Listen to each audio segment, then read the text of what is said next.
সকাল সকাল উঠেই আমি রাঁধুনিদের জন্য মুড়ি মাখা করছিলাম তাদের পানি খাওয়ানোর জন্য।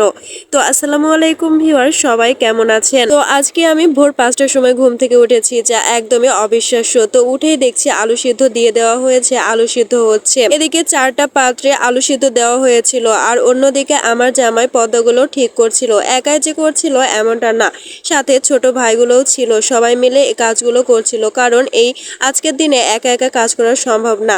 তাই সবাই মিলেই কাজ করছিল, কারণ সবাই মিলেই কাজ করতে হবে। তো তারপর এই যে মাছ আনা হয়েছে আলু ঘাটি করার জন্য, প্রায় 30 কেজি মাছ ছিল এখানে। আমাদের হালখাতার অনুষ্ঠানে উত্তরবঙ্গের বিখ্যাত আলু ঘাটি হয়েছিল, বাগমারার একটি বিখ্যাত খাবার আলু ঘাটি। তো সবারই প্রিয়র মধ্যে পড়ে এই আলু ঘাটিটা। এই যে অবশেষে আলু সিদ্ধ হয়ে গেছে, এবার আলুগুলো ঢালা হচ্ছে একটি বড় ঝাঁকায়। আর দেখেন কি পরিমাণ ধোঁয়া উঠছে শুধু গরম পানির কারণে। আলু সিদ্ধ মানে অনেক গরম। প্রায় 2 ঘন্টা যাবত এই আলুগুলো জাল করা হয়েছিল, কারণ আলু যদি ঠিকঠাক সিদ্ধ না হয় তাহলে বুঝতেই পারছেন আলু ঘাটিটা ভালো হবে না। তাই আমি চেক করে নিয়েছিলাম আলুগুলো ঠিকঠাক সিদ্ধ হয়েছে কিনা। তো আলহামদুলিল্লাহ আলুগুলো ঠিকঠাকই সিদ্ধ হয়েছে।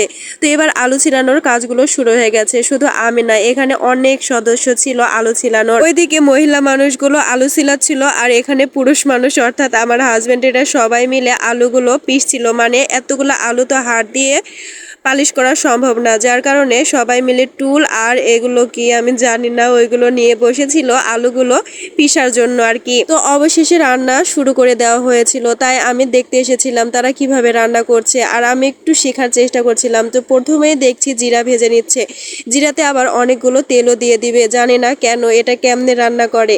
তো যাই হোক, এই যে আমাদের মেন রাঁধুনি, আসলে এই রাঁধুনিটার রান্না অনেক স্বাদ, সবাই গল্প করে। তো আমি অনেকবার তাদেরকে বলছিলাম যে আমাকে একটু শিখিয়ে দেন, আমাকে একটু শিখিয়ে দেন, আমিও একটু শিখতে চাই, আপনাদের মতো রাঁধুনি হতে চাই। কিন্তু তারা বলছিল এটা শেখার মতো কাজ না, এটা এভাবে শেখানো যাবে না। তো যাই হোক, এটা শেখার অতটাও আগ্রহ আমার নেই, কারণ এগুলো কাজ আমার না। মানে অনেক বড় অনুষ্ঠানে আমাদের কখনোই রান্না করতে হয় না, এগুলো রান্না বড় মানুষই করবে, আর এই যে রাঁধুনিগুলাই করবে।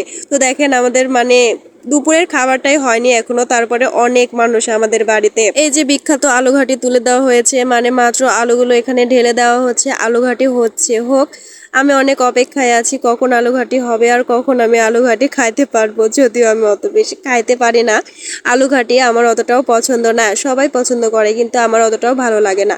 তো এই যে রান্না বান্না সব শেষ, আর এদিকে চেয়ার টেবিল সবকিছু রেডি, মানে সবাইকে খাইতে দেওয়ার জন্য চেয়ার টেবিল রেডি করা হয়েছে। খাইতে দেওয়ার দায়িত্ব কেমন ছিল জানেন? মানে ছেলেদেরকে খাওয়াবে বাড়ির ছেলেরা, আর মেয়েদেরকে খাওয়াবে বাড়ির বউরা। মানে আমরা সবাই মিলে মেয়েদেরকে খাওয়াবো। তো এই যে খাওয়া দাওয়া শুরু, এটা অবশ্য লাস্টের মতো ছিল, লাস্টের দিকে ছিল। ছোট ভাইরা অনেক মজা করছিল, তো করুক, সবাই মিলে অনেক আনন্দ